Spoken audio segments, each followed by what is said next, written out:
So what are we doing for this video?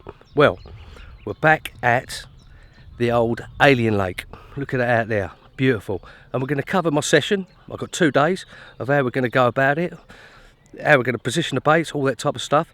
But we're going to go into a bit more detail because a few of you guys have commented and sent me private messages about how I go about my rigs, why I use that particular rig, and you know, the hook bait presentation, and you know, hooks I use and all that. So we're going to delve a little bit deeper into that side of my fishing. So without further ado, I'm going to go and walk around the lake with my bottle and try and find a swim with some fish in and get fishing.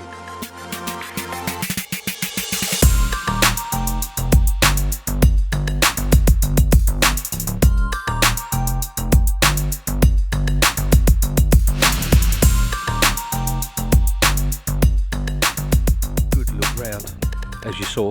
I had a good look round, and we've decided on Old Faithful. Here we are, look. We decided to go in Old Faithful. Back in the swim where we've had such success last couple of trips. Back in there. Now why have I come in here? Basically because I've seen fish around. Seen fish down there. Got up the tree. I see a couple of fish floating around, and I've seen fish show. Let's have a look. I've seen fish show on the island and the corner of the island. So I've got a couple of baits out there, and I've got one down there. All singles, washed out again. Couple on white, couple on washed out pink. Nice colours, you know. They do well for me this time of year. I've meshed them up. But I've put inside the mesh, I've put a little mix of greenlit mussel powder and liver powder. It's been mixed with a little bit of the like stick mix liquid that's got hemp oil in it, tiger nut juice in there, kelp, you know, loads of nice little bits and pieces. So that's going to seep out over the period of time that those singles are out there. The reason I'm putting a bait out is because of the black chickens, as you know, devastating on here at the moment, the black chickens. Wherever I seem to go, they're just picking up everything. So meshing them up protects the hook bait. Second fold, it keeps all that goodness coming out of it. Plus you still keep the colour, the washed out white, the washed out pink, with those tights, that little trick. Also I've got the silly hat time on, as you can see. It's my lucky hat from years ago, so I found it in my kit, having a little clear out in my bedroom. And I found a silly hat. Nice, isn't it? Nice when you're up the tree, you've got your Polaroids on, and you're looking down, the old hat takes that little bit of sun glare off. So you can see fish better. It doesn't matter what hat you use, really. Or you can even pull your hoodie up with your Polaroids on. That's another must-have thing. All times of year, even in winter, especially summer, especially spring. Polaroids, you know. Polaroids, got to have them. You can see where fish are moving. Get up them trees. You can see where fish are, even if they're not showing themselves. You'll be able to see them drifting in and out if they're there. So that's where we're at, guys. As I said earlier on in the vid, we've got a couple of nights. May move tomorrow like I normally do. May move if they're not here, but that wind's going to pump up the other end. And knowing this lake, the alien fish, they don't do what normal fish should do. Now, most normal lakes, those fish will be on that wind, loving it. Now, they do sometimes in here, but 99% of the time, they're on the back of it. Reason being, I've worked out, speaking to some of the other guys as well, there's lots and lots of bars out there, and that wind hacking down creates so much undercurrent and turbulence that fish just aren't comfortable sitting on it. So they come off the back of it. And that's why I've been successful in this swim before. The winds have been going up there and the fish get on the back of it. So we've got quite a strong wind, according to BBC weather, going up the other end of the lake. It's been blowing down this way, really cold lately. So I'm surprised to actually see anything. But as with most things, the fish aren't doing what they normally do. But I think they're going to be out here over the next couple of days. And all we can do is just hope, set our traps like we always do, be confident, always be confident. Even if you're blanking, always be confident in what you're doing. You know your rigs work, you know your baits work, you know where your positioning works. Sometimes you just don't catch, but you've got to be confident in what you're doing. No carp dog. He's not there.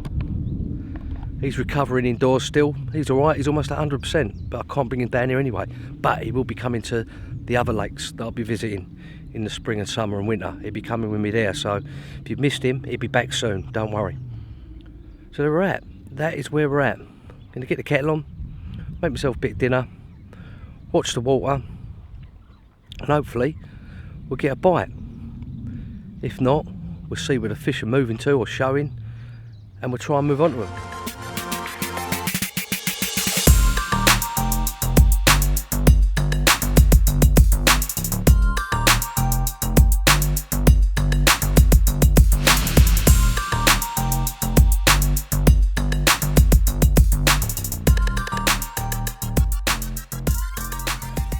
Well, morning. Quite uneventful night last night, although I didn't really expect anything to happen. First night's always, you know, sort of learning where they are, or you know, just trying to catch up on some sleep. Really, after working a week, you do tend to catch up on a bit of sleep. Looking beautiful out there. Let's have a little look. I did see one show out by the corner of the island, not far from me left hand rod. Just poked his head up about half an hour ago, just so I was still lying in bed, putting the kettle on. Always a good start to the day to get me up and out of my pit and looking for fish, poised, ready if we get any bites. But sort of now is the time I expect to see them. Not see nothing down there. That's where my right hand rod is, near that reed line. The old tufties have been about around. Look, there's one out there. Look, he's out there. He's not far from my left hand rod. Bless him, eh? Scourge of carp fishing, don't they? Tufties and black chickens, especially this time of the morning. You always get bleep bleep, wakes you up, doesn't it? Bloody things. You think you're going to get a bite, and it's a bloody chicken of some description. It's looking nice out there. Wind's pushing down the lake, where yesterday it was pushing in here. It's going to be a bit sunny today, so I'm going to keep an eye out on this area down here, same area that I caught that fully scaled. I'm going to keep an eye on that. I'm going to get up the tree behind me every half an hour or so, see if I see them. May fire half a dozen baits in the area just to see if they're willing to feed. Oh, there's one just showed out there, look. One just showed out there. See it? I don't know if you can see it from there. But it showed. That's near my middle rod, that is. It's not far at all. But that's what we want to see, don't we? We want to see one showing. Well, we want to see one even on the hook, be even better. But we can't grumble. We've had a lovely spring already on here. 2 fish. That's good going, really. Cracking, fully scaled. That made me spring anyway. And then that 43 common, awesome fish. And we're going to watch and wait and see if anything happens, or if the fish move or in a different area, then I'll pack up and I'll move and I'll try and get on them today. But I think I'm in the right area because we've seen 2 now, and as I'm talking to you, I can see a little bit of fizzing coming up near my middle rod. So I'm going to get back and get the kettle back on and just watch and wait and suss out what's happening and see how the morning progresses. You know, love being out this time of year, or any time of year really. So we'll see what happens. Well, it's midday. The morning was pretty uneventful. That last fish we see show over my middle rod, that was it. I haven't seen another fish down this end since then. Sun's out, it's a beautiful day, and I expect the fish to come in onto the shallows, but they just haven't materialised. I've not seen any bow waves. Been up the tree up there a couple of times looking out, not seen nothing. They're just not here. And I did see 3 or 4 fish on this wind, which is unusual for the fish in here, up the other end. 3 or 4 fish just head and shouldered up there, and I'm not seeing a lot anywhere else, just up there. So I'm in two minds what to do, whether to up sticks and go down the other end on this wind, or stay put, and because of all the bars and this wind's going to get stronger, the turbulence, the undertow, will push the fish up here, and that's what normally happens. But these are alien fish in an alien lake, aren't they? And they don't always do what they normally do or what they're meant to do. So I'm in a bit of a two minds what I'm going to do at the moment. It's midday, still got quite a few hours, 8 hours left to decide before dark. It might be that I don't see nothing in here all day, in which case they're just not here. And then I move just before dark up the other end if I see them. But that wind's going to get stronger, and I just feel they should back off it. So we've got a bit of time to play with.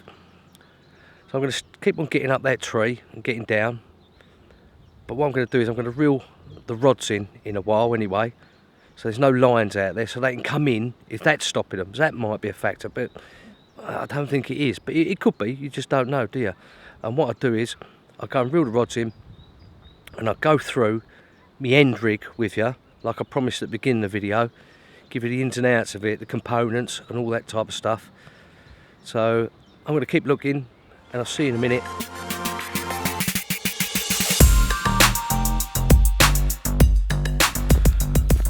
Right, let's have a look at this in a little bit more detail. Okay, let's have a look at the multi-rig and how I use it, milk bait, my lead setup and everything a little bit closer. Right, there we've got a bit of tubing, about 1.5 foot long. Don't want it too long, you only want just enough, so it's the anti-tangle properties of the rig, not going to tangle up past the end of the line. I've quite become accustomed now and quite like using tubing rather than lead core.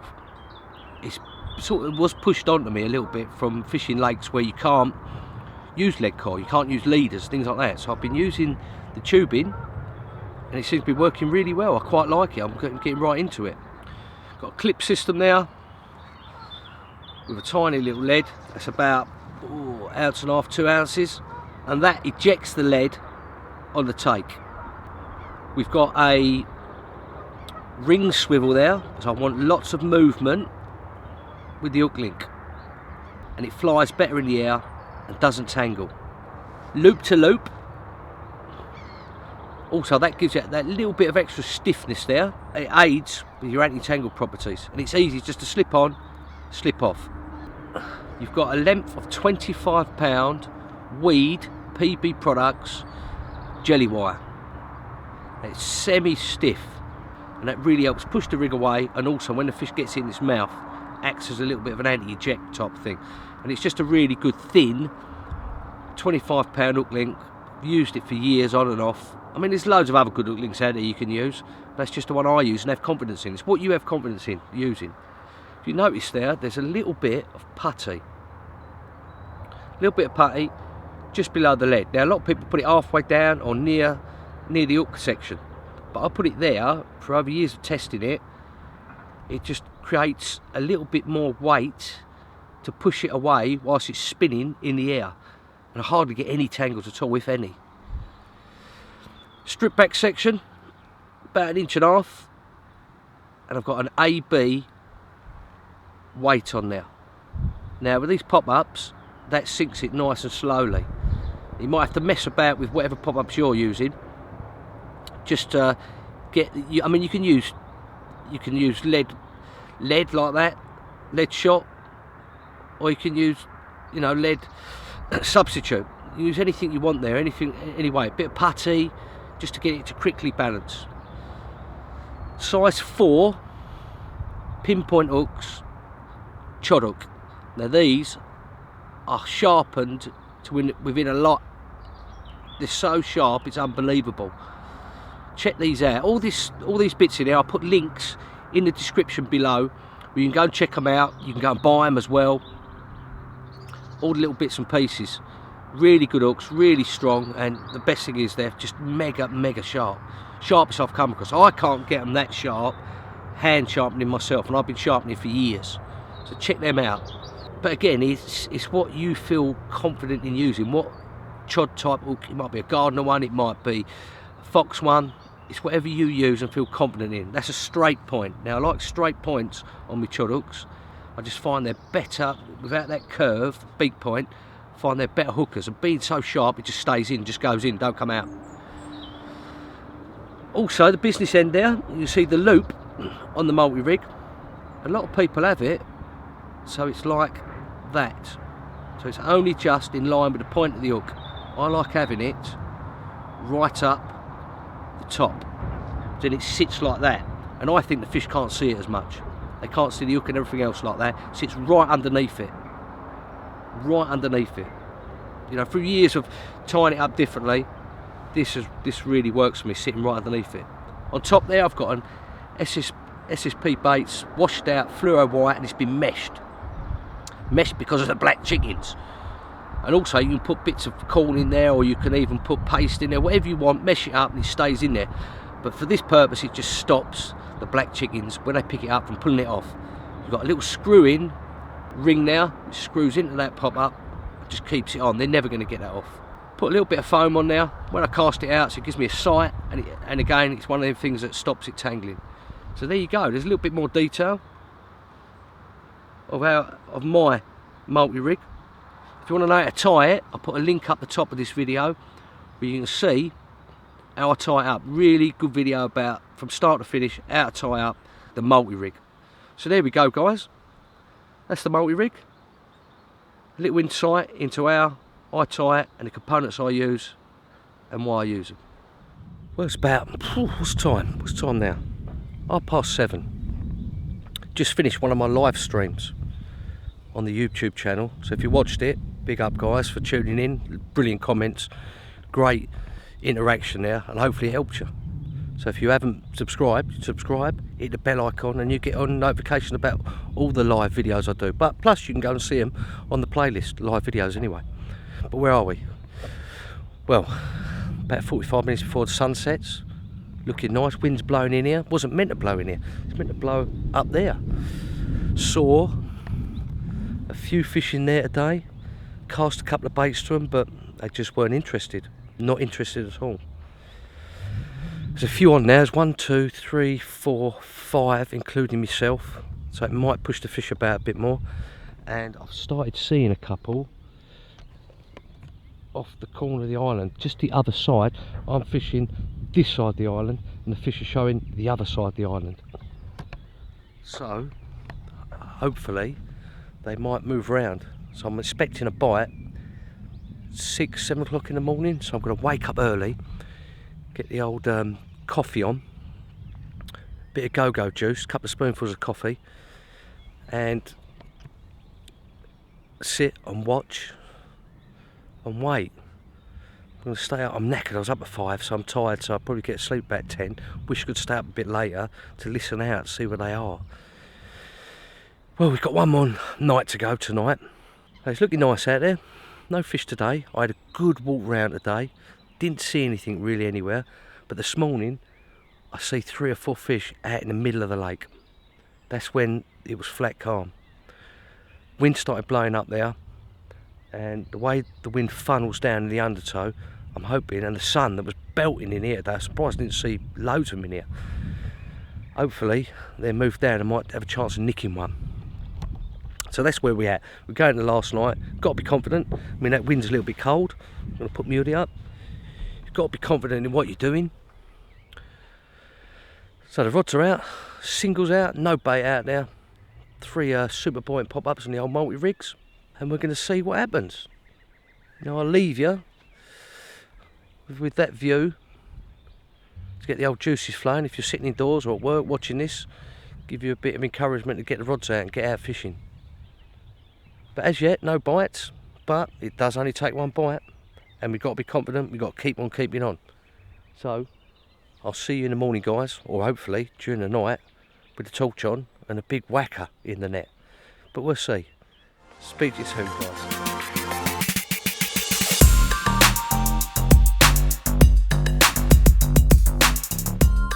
Well, what a beautiful sunrise that was this morning. Absolutely lovely, wasn't it?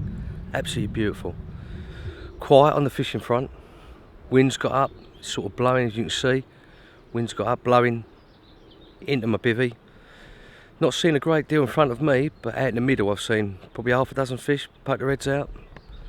Got a couple of hours to go till we have to pack up, so there's always a chance. As long as them rods are on the dance floor, you've always got a chance, haven't you? So there you go, that's the current situation at the moment. A couple of hours till pack up. We all hate packing up, don't we? Especially after a blank, but we can't moan because we've done so well this spring on this water, the Alien Lake, and the other lake up in Peterborough. And we can't moan. We've had a good spring already, some lovely fish, and I hope you guys are as well. So keep your comments coming. Put them at the bottom of the description there, and I'll try and answer them as much as possible. And I really appreciate all you guys taking the time to put comments in and to give me likes and to watch my videos. I really appreciate it. So if you haven't subscribed yet, you may want to hit the subscribe button and hit that notification key to subscribe. And I'll see you around soon, guys.